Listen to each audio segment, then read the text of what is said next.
nunggu perang. Kira siap-siap cenah ge pan arep perang. Pak Rizik Sihab yang katanya turunan Nabi ke-38. Kapan perang? Berani perang apa enggak? Mumpung masih banyak makanan. Itu mengingatkan kita dengan kita sudah tidak sabar ini. Waduh. Ulama-ulama kita direndahkan. Apalagi itu. Guru tua dihina oleh Fuad Pleret. Kan gitu. Terus, apakah dia lupa itu dengan statement-statement dulunya itu? Gus Dur buta mata, buta hati. Kemudian Kiai Haji Said Akil Sirot dikatakan goblok. Kemudian pasti pada ujungnya itu yang diturunkan itu adalah dari kalangan orang-orang pribumi. Ya gitu, lagu lama memang, lagu lama. Lanjut.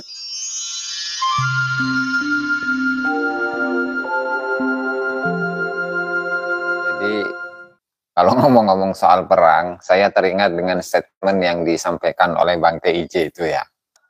Seringkali kita itu mendengarkan statement dari Rizik Sihab, perang, cenah. Tapi pengaplikasiannya mana? Nah, sehingga nggak usah ditanggapi serius, tetapi antisipasi atau kewaspadaan itu ya harus. Tidak terlalu ditanggapi dengan serius. Cuman, kalau misalkan mereka yang mulai, ya siap. Jangan mundur, kan begitu. Apa ya itu? Beliau sakit, dirawat di rumah sakit. Setelah mengompori masyarakat, memprovokasi masyarakat, yang pada ujungnya yang turun itu ya bukan dari kalangan Habib sendiri. Yang jelas, yang diturunkan itu siapa? Ya kalangan kibin-kibin. Ya, sementara manehna dia itu sendiri, cuman bacot doang kan? Begitu teman-teman. Makanya kenapa itu kita simak dari statement-statement para teman-teman ke ILS dari berbagai tempat ya, mulai dari Banyuwangi, Pasuruan, kemudian mana lagi tuh, ada Klaten, kemudian Banyumas, terus Purbalingga, Cirebon, teman-teman dari PWLS itu nggak mau kalau yang dilawan itu sesama anak bangsa, sesama pribumi. Karena tadi pasti pada ujungnya itu yang diturunkan itu adalah dari kalangan orang-orang pribumi. Sementara mereka tunjuk cuma pakai jari, pakai jari telunjuk, nunjuk doang. Serang. Ya gitu, lagu lama memang, lagu lama. Lanjut. Kapan perang? Ayo kita mulai menyongsong kelahiran kita di bulan Ramadan ini ya. Nol, sudah kosong, sudah minta maaf. Perang lagi. Perang itu wajib. Orang iman itu wajib. Jadi perang itu wajib, bagi orang yang beriman. Pasca dari perang Badar. Perang Badar itu terjadinya kapan? Itu pun di bulan Ramadan. Nah, di bulan Ramadan. Yang dimana di situ mendapatkan kemenangan dari Allah Subhanahu wa Ta'ala. Mendapatkan kemenangan dari Allah Subhanahu wa Ta'ala. Terus Rasulullah menyatakan, raja'na minal jihadil asghar ilal jihadil akbar. Dari peperangan yang kecil menuju peperangan yang besar. Apa itu? Ya memerangi diri sendiri. Memerangi hawa nafsunya. Jadi tidak kemudian perang itu diartikan sebagai perang fisik. Fisik ketemu fisik. Asah pedang, asah celurit. Asah, apa lagi? Badik. Asah golok. Nggak harus begitu perang. Nah lalu yang kowar-kowar ingin perang kesana kemari. Kita sudah tidak sabar ini. Waduh. Ulama-ulama kita direndahkan. Apalagi itu. Guru tua dihina oleh Fuad Pleret. Kan gitu. Terus, apakah dia lupa itu dengan statement-statement dulunya itu? Gus Dur buta mata, buta hati. Kemudian Kiai Haji Said Akil Sirot dikatakan goblok. Kemudian dari keluarga-keluarga mereka yang menyatakan bahwa kalau meragukan Habib itu namanya iblis.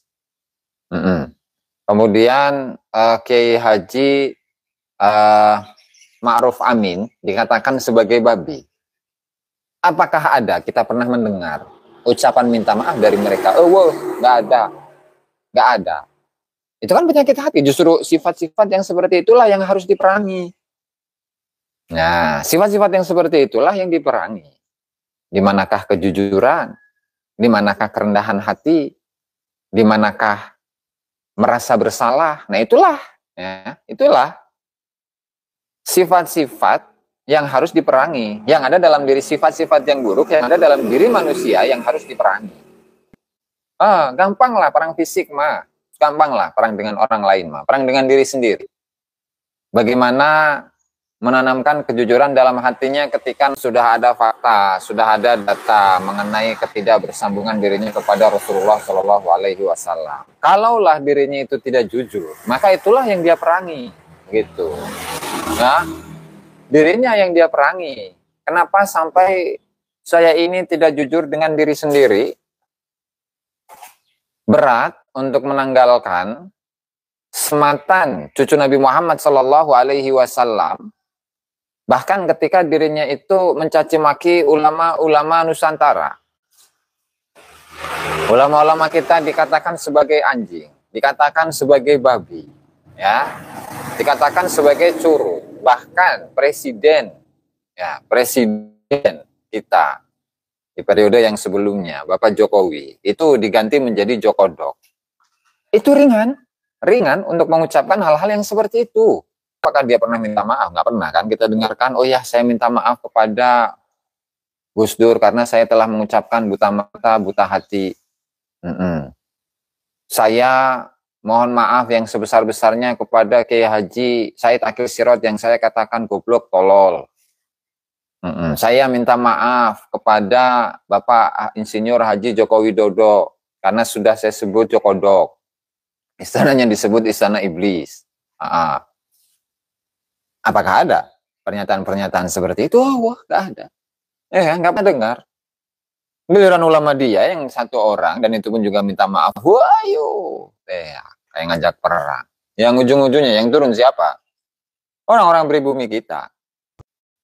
Yang ada malah mubahalah. Bahkan mubahalah sendiri itu kayak nggak ngerti, nggak paham dengan mubahalah. Mubahalah itu kan ada dua orang. Bahala, yubahilu, mubahalatan. Kalau dalam ilmu syaraf itu musyarakah bainasnain. Di mana yang melakukan itu adalah di antara dua orang. Ketika dua-duanya itu sama-sama tidak mampu untuk membuktikan kebenaran dari ucapannya atau statement yang dia sampaikan. Nah, yang satu, maka saya bersumpah demi Allah, demi Rasul, demi Allah, billahi tallahi, wallahi billahi tallahi, bahwa ucapan yang saya ucapkan itu benar. Kemudian dalam objeknya apa nih? Apa? Chat mesum misalkan. Ya udah, objeknya chat mesum. Wallahi, tallahi, billahi, demi Allah, subhanahu wa ta'ala, bahwa yang saya ucapkan itu benar. Bahwa saya itu tidak pernah melakukan chat mesum. Kan begitu. Ini malah objeknya adalah chat mesum, tetapi ucapannya itu adalah, saya dari semenjak kecil sampai sekarang tidak pernah melakukan zina. Nah itu kan nggak nyambung. Berarti kan dia nggak paham dengan mubahalah itu sendiri. Kemudian yang seperti itu disebut sebagai imam. Gitu. Nggak tahu imam yang seperti apa itu. Ya, begitu teman-teman. Nah itulah ya. Pada intinya tadi, setiap manusia itu pasti akan berperang dengan dirinya sendiri. Karena setiap manusia itu pasti memiliki penyakit-penyakit hati. Ada iri, ada dengki, ada dusta. Tidak ada kejujuran. Web zero cina, jangan perang cina, usir aja, aduh ngeri. Ayo. Bisa perang melawan Balawi, Habib, berani enggak itu, fisik. Kalau orang yang beriman itu wajib perang. Sana ayo perang, mana pasukannya dikumpulkan di lapangan, dibariskan. Waduh. Katanya tentukan tempatnya dan lain sebagainya. Udah itu Banyumas, Banyuwangi, Probolinggo, mana saja itu sudah siap perang semua. Indonesia itu wajib perang, apalagi yang ngomong berisik. Ngomong aja berisik ya. Katanya Indonesia adalah negara tauhid. Tauhid. Saya negara Indonesia. Kayak HTI aja ya. Kalau Indonesia dikatakan tauhid itu, orang yang menyatakan itu kayak HTI, Hizbut Tahrir Indonesia. Tonton Kapolri nggak usah ikut-ikutan losdol perang, coba itu ngaku-ngaku turunan Nabi, kesaktiannya sampai dari mana, kemaliannya sampai dari mana. Kamu cuma ngamen nyembah kuburan. Aduh, perang. Ya, saya kibarkan bendera perang. Komandannya saya. Aku asal ngomong toh. Asal ngomong toh, asal ngomong doang. Ya, kabur, nggak berani. Ya. Alah, Habib kok perang? Ya, nggak usah sok-sokan di Indonesia. Kewarganegaraanmu itu dipertanyakan. Kewarganegaraannya itu sudah benar apa belum? Udah bawa aja semua pemimpinnya perang. Berani nggak berani. Nyarinya nggak berani ngomong doang. Wong di sini itu cuma apa? Menipu. Kelompok oknum Habib itu menipu. Kuburan disembah-sembah, dikatakan kuburannya ini mengaku turunan Nabi. Ya. Nyembah kuburan ya, nyembah kuburan cina kayak. Kuburan kok disembah gimana sih? Ya meskipun secara pengakuannya mereka tidak pernah menyatakan diri bahwa kami ini penyembah kuburan. Penyembah kuburannya al-imamul muhajir ilallah, penyembah kuburannya Faqihil Muqaddam, penyembah kuburannya tokoh-tokoh yang lain lah. Enggak, secara statement enggak pernah. Tapi secara sikap, ya mirip-mirip lah dengan orang-orang yang nyembah kuburan begitu. Imam kami, waduh, ngeri bengkes. Apalagi kaki disembah. Terus, mudah perang, katanya.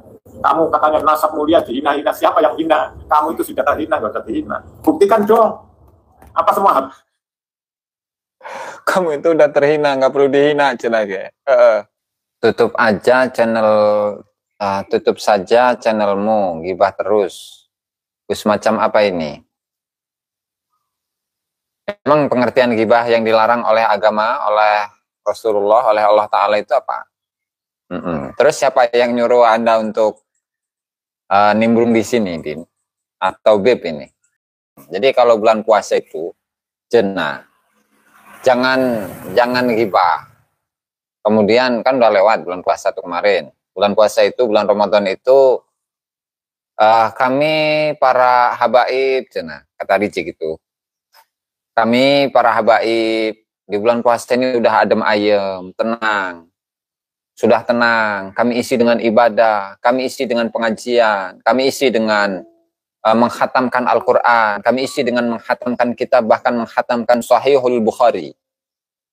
Nah ini, di bulan puasa bukannya ibadah, tetapi malah ulama kami dihina-hina. Ulama kami direndahkan, para wali-wali Allah, para ulama-ulamanya direndahkan. Al-Imam Faqihil Muqaddam direndahkan, Al-Imamul Muhajir ilallah direndahkan, Al-Imam Ali bin Abu Bakar As-Sakran, Al-Imam Abdullah bin Abi Al-Haddad direndahkan. Sementara orang-orang itu ya selalu memfitnah bahkan di bulan puasa. Waduh, ngeri. Padahal salah satu hikmah dari puasa itu kan apa? Hikmah dari puasa itu adalah untuk memperbaiki diri, untuk menjadi orang yang bertakwa. Takwa zahiran wa batinan. Takwa dari sisi zahirnya, perilakunya baik, perbuatannya baik. Batinnya itu pun juga baik. Setidak-tidaknya, ya, kejujuran yang ada dalam hatinya itu ada. Itu kalau takwa. Takwa itu tidak dengan hanya membaca Quran. Kalau membaca Quran itu pun surah Qur'annya bisa. Baca Quran, ya kan? Menghatamkan kitab. Sunnah Qur'annya pun bisa. Para orientalis itu. Bisa. Emang nggak bisa gitu. Kan pengetahuan. Itu kan pengetahuan, begitu kan? Dan pengetahuan itu bisa diakses oleh siapapun. Kalau dia mau.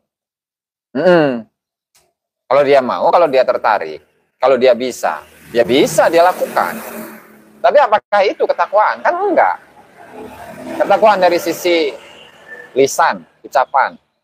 Masa di bulan puasa ya, memprovokasi masyarakat untuk melawan kepada seseorang atau melawan kepada kelompok tertentu, bahkan jenderal-jenderal dikatakan jenderal monyet begitu kan? Oknum jenderal, oknum cenage. Nah, kemudian ngajak perang, mending yang perangnya itu yang dilawan adalah orang-orang yang memusuhi Islam.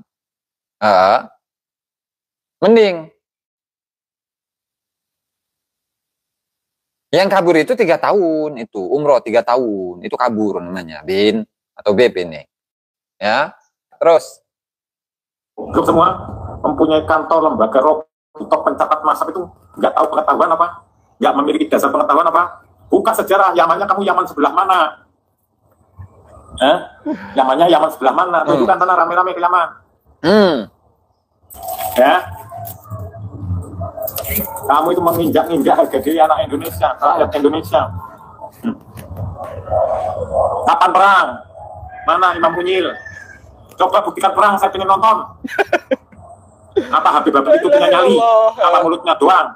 Cuma memperalat orang Indonesia.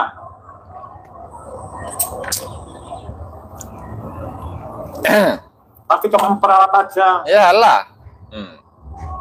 Jangan khawatir, non-muslim pribumi juga siap bantu. Ya, ini bukan muslim non-muslim. Ini rakyat Indonesia. Coba dengan Habib Rizik. Ini bukan permasalahan soal nasab saja, tetapi ini adalah mencakup menyangkut masalah kebangsaan. Jadi orang-orang yang merasa memiliki atau yang merasa bahwa dirinya adalah bagian dari bangsa Indonesia, ya harus memiliki kesadaran akan hal ini. Ini pembahasannya bukan hanya soal nasab. Kan seringkali saya sampaikan, ya, bahwa efek nasab itu sebenarnya adalah hal yang sepele. Antara sambung dan tidak sambung kepada Rasulullah. Itu. Nah, cuman, gara-gara nasab, dia bisa merendahkan siapapun. Ulama kita dikatakan anjing babi. Ya kan? Jenderal dikatakan jenderal monyet. Presiden dikatakan presiden kodok. Istana presiden dikatakan sebagai istana iblis. Itu gara-gara apa coba? Efek dari nasabnya ini. Sebenarnya nasab itu kan satu hal yang remeh. Tapi gara-gara nasab dia bisa melakukan apa yang saya sebutkan tadi. Nah, kemudian giliran nasabnya itu dikatakan nasab yang terputus, mencak-mencak. Ya kan? Mencak-mencak, marah-marah, ngajak perang segala macam. Karena latar belakang dari Rizik Syihab itu sampai marah-marah. Itu karena satu, ya, saudaranya dikatakan monyet. Dan yang kedua, dikatakan bahwa nasabnya itu tidak bersambung kepada Rasulullah. Begitu. Sehingga karena, ini harga diri, bos. Karena ini adalah harga diri. Nasab itu. Karena nasab adalah identitas. Ketika nasabnya dikatakan tidak bersambung kepada Rasulullah, berarti dia tidak lagi memiliki identitas. Makanya apa? Marah-marah. Ngamuk-ngamuk. Ya. Gara-gara nasab. Nah, sehingga ini kemudian ada makam yang palsu. Ada makam wali kucing. Ya, kemudian ada yang di Jepara itu dikatakan makamnya Mbah Daeng, ya. Itu merupakan makam dari makam Zambal, Cina. Zambalnya Indonesia itu adalah makam dari Mbah Daeng. Kemudian apa? Tokoh-tokoh dari Nusantara itu dikatakan sebagai tokoh yang sebagai tokoh yang Habib. Jenderal Sudirman dikatakan Habib. Pangeran Diponegoro dikatakan Habib. Nah, siapa lagi itu? Soekarno nanti dikatakan Habib itu. Doraemon pun nanti dikatakan Habib juga itu. Nah, gitu. Semuanya itu atas jasa Habib. Bendera merah putih dikatakan jasanya Habib. Nah, padahal merah putih itu udah 6.000 tahun dan itu ditulis, ada satu buku dari Muhammad Yamin. Dia punya buku 6.000 tahun bendera merah putih. Ada itu bukunya, bisa dibeli itu di online. Jadi boro-boro yang mencetuskan bendera merah putih itu adalah seorang Habib. Kedatangan mereka ke Nusantara baru tahun berapa sih? Ya. Yang sehingga tadi kembali pada tema bahwasanya ini adalah masalah kebangsaan. Sehingga mau itu orang Islam kayak, mau itu orang non-Islam kayak, selagi ini adalah pelurusan, ya, mempertahankan bangsa, mempertahankan Indonesia, itu siapa saja bisa. Nah, ayo kapan perang? Saya pengen nonton. Kapan perang tuh? Perang kapan? Beb, kapan? Nasabnya dikritik tidak terima. Sakitnya aku di sini. Oh, sakitnya di sini. Nasab tidak bersambung kepada Rasulullah. Sakitnya tuh di sini. Aduh, sakitnya, ya Allah. Yang selama ini mempersekusi orang ketika ada kiai yang mengaku dirinya Habib. Nah, ketika ada kiai mengaku dirinya Habib, dipersekusi, dipukulin, segala macam.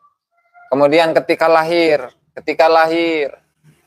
dia merasa bahwa anaknya adalah zuriyah Rasulullah Sallallahu Alaihi Wasallam. Kemudian di dalam kitab-kitab dinyatakan bahwa para ulama itu telah menyepakati nasabnya Ba'lawi sebagai zuriyah Nabi Muhammad Sallallahu Alaihi Wasallam yang paling sahih sedunia. Subhanallah. Tapi ketika diteliti, sejarahnya nggak ada. Nah, DNA-nya nggak ada. Waduh, DNA-nya G, dan G itu mustahil sebagai zuriyah Rasulullah Sallallahu Alaihi Wasallam. Ketika tahu, aduh, sakitnya tuh di sini. Subhanallah, sakitnya tuh di sini. Sakit itu sampai ke dalam-dalamnya. Ya salam, ya salam. Sakitnya tuh di sini, ya Allah, tidak bersambung kepada Rasulullah, nasabku tidak bersambung kepada Rasulullah. Kabar jelas lah. Katanya juru mau pilihan gubernur, masa golok. Pejuang perang. Pret. Aduh. Pret. Sana, asa golok. Sana. Aduh. Padahal ini ya, tesisnya Kiai Haji Imaduddin Utsman itu dikatakan sebagai tesis abal-abal. Tesis abal-abal aja itu bisa mengguncang Indonesia, coba. Nah, tesis abal-abal aja itu, ya, udah bikin geger seluruh Indonesia. Apalagi tesis beneran. Padahal kalau tesis di kuliah itu yang nguji cuma berapa profesor, yang mengkaji cuma berapa penguji. Itu cuma 5 orang, 6 orang paling lah. Doktornya sekian kalau tesis ya. Kemudian profesornya paling 2. Kayak saya ketika S2 itu di UIN. Di UIN SMH Sultan Maulana Hasanuddin. Profesornya 2. Ya, kemudian yang doktornya itu 3 atau 4 itu. Cuma 6 orang doang. Nah, sementara kalau tesis Kiai Haji Imaduddin Utsman Al-Bantani itu se-Indonesia itu. Ini perlu diketahui, magamnya saja leluhur mereka itu melalui mimpi. Pengisbatannya melalui mimpi. Jangankan nasabnya. Pengisbatannya saja melalui mimpi. Nah, terus bikin kitab. Al-Burqatul Musyiqah. Bikin kitab yang namanya Ghurarul Baha'idhawi. Bikin kitab dan lain-lain. Banyak mimpinya lagi. Banyak kitabnya. Kenapa? Ya, promosi. Masa nasab dipromosi-promosikan sampai ada pernyataan bahwasannya nasab Ba'lawi adalah paling sahih sedunia. Kok nasab dipromosikan? Nggak ada nasab ya internal. Begitu. Masa ada nasab dipromosikan ke ulama-ulama sampai muncul pernyataan. Waqad ajma'atil ummatul Muhammadiyatu min sa'iril aqtari wal a'sari ala anna Ba'lawi min asahi ahli baitin nubuwati nasaba. Masa ada? Ya nggak ada, bos. Giliran di tes DNA, platnya plat G lagi. Ya Allah. Terus. Ini nganggo serban, kayak buku selontong ya. Baca iso, nganggo serban yang berkuburan ini kelambi. Nggak pakai sorban. Ya kan? Pakai ban Vespa di kepalanya.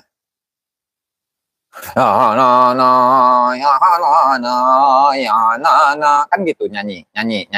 Selawatan. Itu nyanyi. Jadi ulama, bos. Gitu doang jadi ulama. Gitu doang jadi ulama. Nyanyi doang jadi ulama. Kan keren itu. Ya. Jadi ulama cuma nyanyi doang selawatan.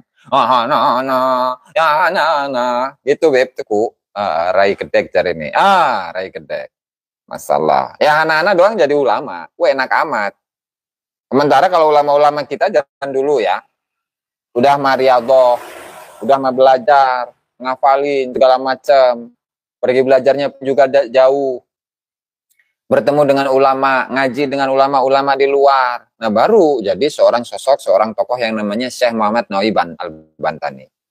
Seorang sosok yang namanya Syekh Muhammad Mahfud At-Tirmasi. Seorang sosok yang namanya misalkan Mbah Soleh Darat. Baru itu ulama-ulama. Nah, ini Yahanana doang jadi ulama. Waduh, makanya ini perlu verifikasi ulama itu, benar ya? Perlu verifikasi ulama biar nggak ngaco. Giliran nasabnya dirungkatin ya, nyeri hati. Pelojotan. Terus Indonesia menang baik pekok apa? orang Indonesia diam aja pekok semua cina. Waduh.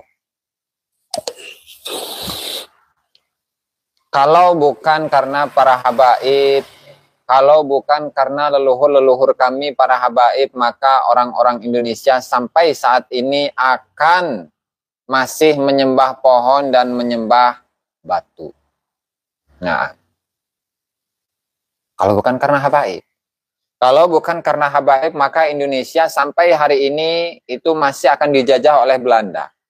Kalau bukan karena habaib, maka Indonesia pada hari ini tidak akan merdeka. Tapi dulu,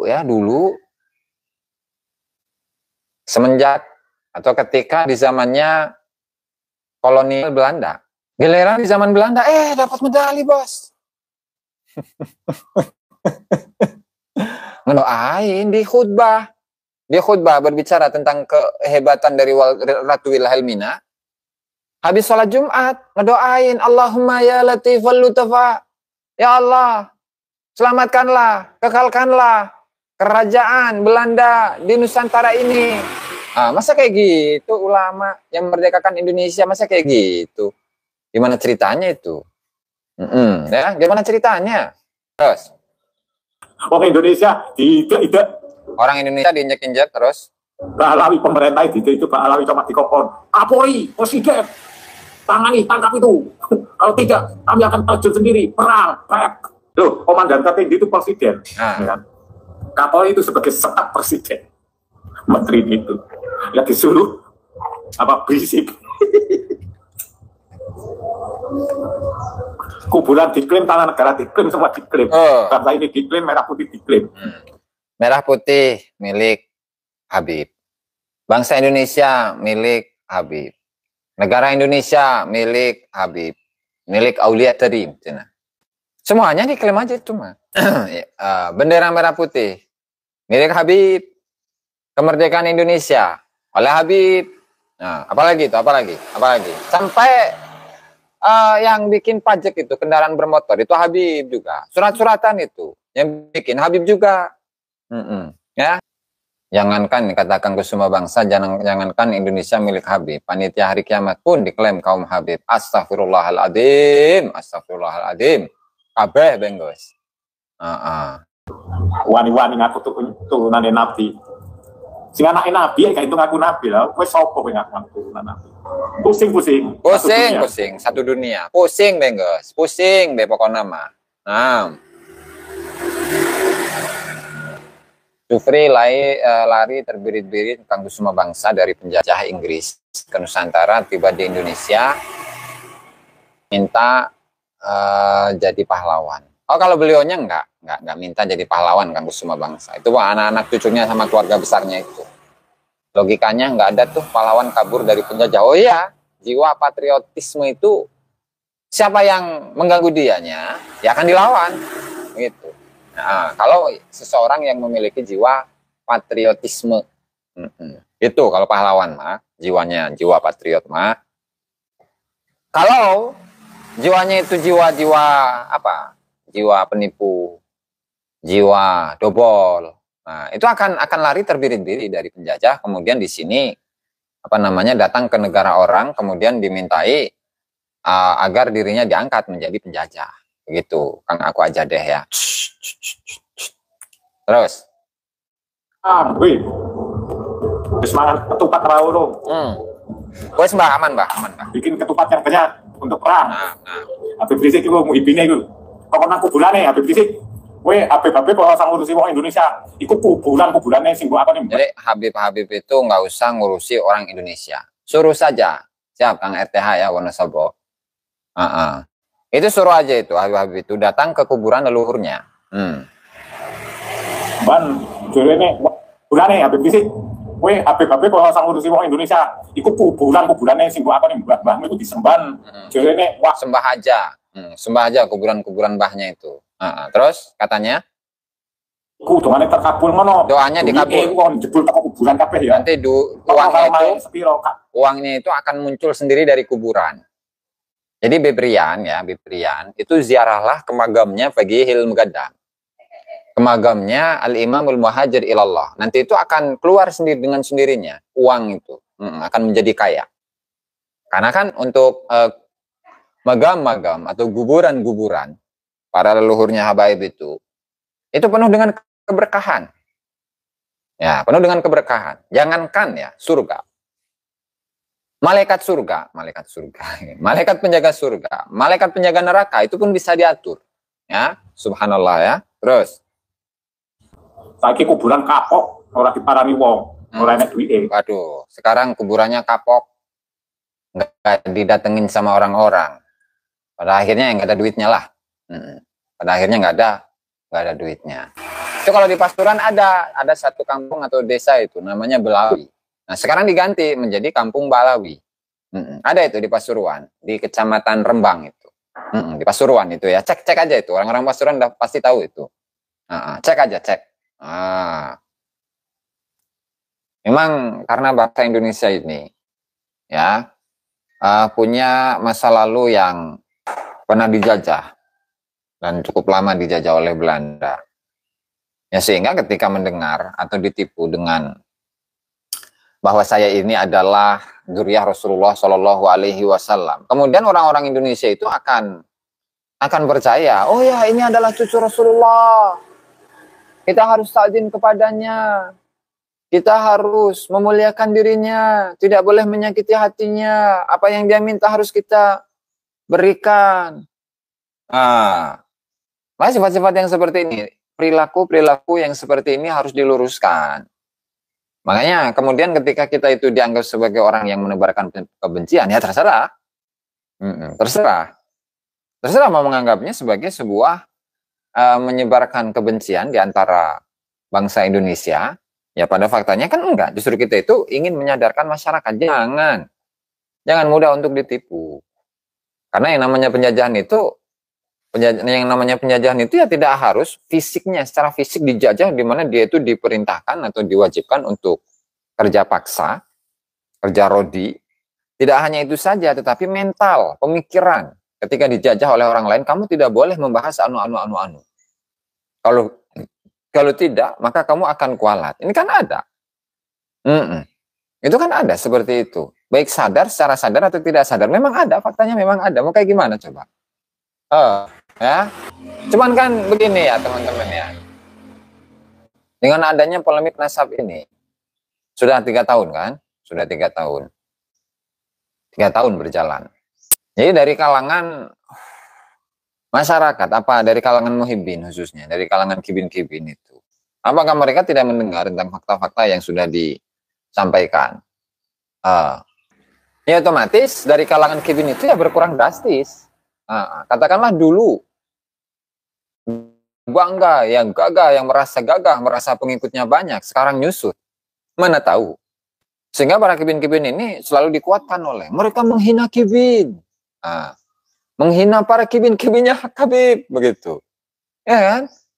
Ulama-ulama kita dihina, wali-wali kita dihina. Faqih Muqaddam dihina. Terus siapa lagi tuh? Al-Habib Abdullah bin Ali Al-Haddad dihina. Kemudian apa namanya? Al-Imamul Muhajir ilallah dihina.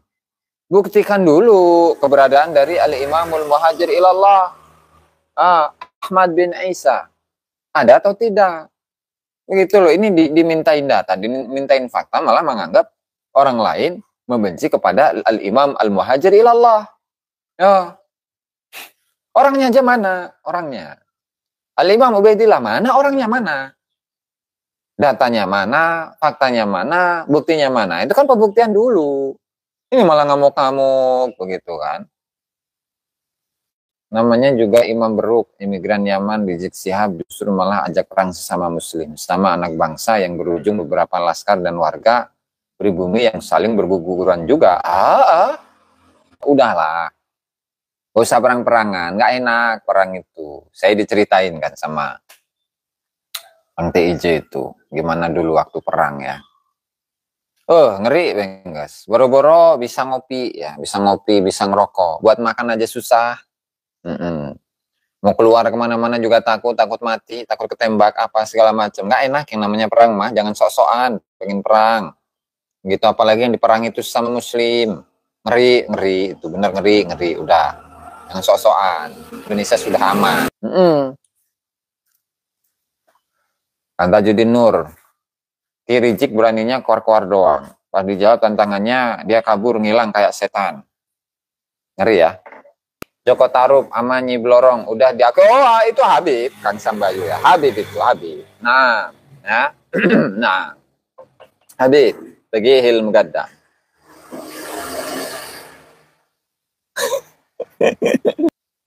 Jadi itu saja teman-teman yang dapat saya sampaikan dalam kesempatan kali ini. Mudah-mudahan bermanfaat untuk semua teman-teman. Dan mohon maaf jika ada kata-kata yang kurang berkenan. Kita doakan dulu seluruh umat Islam dimanapun berada. Allahumma ighfir ummat Sayyidina Muhammad, Allahumma asli ummat Sayyidina Muhammad, Allahumma arham ummat Sayyidina Muhammad, Allahumma mansur ummat Sayyidina Muhammad, Allahumma sallim ummat Sayyidina Muhammad, Allahumma farritan ummat Sayyidina Muhammad, Allahumma sallim ummat Sayyidina Muhammad, Allahumma afi ummat Sayyidina Muhammad, Allahumma ja'alna min ummati Sayyidina Muhammad, wa sallallahu ala Sayyidina Muhammad wa ala alihi wa sahbihi wa sallam, walhamdulillahi rabbil alamin. Itu saja yang dapat saya sampaikan dalam kesempatan kali ini. Kurang dan lebihnya saya mohon maaf. Wallahul muwaffiq ila aqwamit thoriq. Wassalamualaikum warahmatullahi wabarakatuh.